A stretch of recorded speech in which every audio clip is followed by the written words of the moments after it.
എൻ്റെ കണ്ണുകൾ നിറഞ്ഞുപോയി.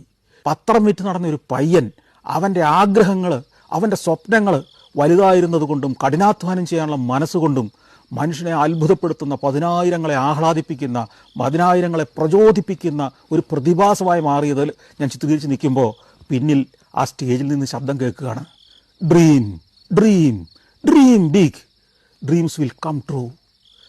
എല്ലാ ഷോയുടെയും അവസാനം ഡിസ്നിയുടെ വാക്കുകൾ അവിടെ കലാകാരന്മാർ ആവർത്തിക്കും. സ്വപ്നം കാണുക, സ്വപ്നം കാണുക, വലിയ വലിയ സ്വപ്നങ്ങൾ കാണുക. ആ സ്വപ്നം ഒരു ദിവസം യാഥാർത്ഥ്യമാകും. എത്രയോ മഹാന്മാർ പറഞ്ഞിട്ടുള്ളതാണ്. പക്ഷേ ഡിസ്നി പോലുള്ള ആളുകൾ അവരുടെ ജീവിതത്തിലൂടെ തെളിയിച്ചതാണ്. പലരും കരുതും നമ്മുടെ നാട്ടിൽ വിജയിച്ച സംരംഭകർ, വിജയിച്ച വ്യവസായികൾ, വിജയിച്ച കലാകാരന്മാർ ഒക്കെ ഭാഗ്യം കൊണ്ട് അല്ലെങ്കിൽ എന്തൊക്കെയോ തട്ടിപ്പ് കൊണ്ട്, വെട്ടിപ്പ് കൊണ്ട് വിജയിച്ചതാണെന്ന്. അല്ല, നമ്മളറിയാത്ത നാളുകളിൽ, നമ്മൾ ഉറങ്ങിയ നാളുകളിൽ, നമ്മൾ വിശ്രമിച്ച നാളുകളിൽ, നമ്മൾ ഉഴപ്പി നടന്ന നാളുകളിൽ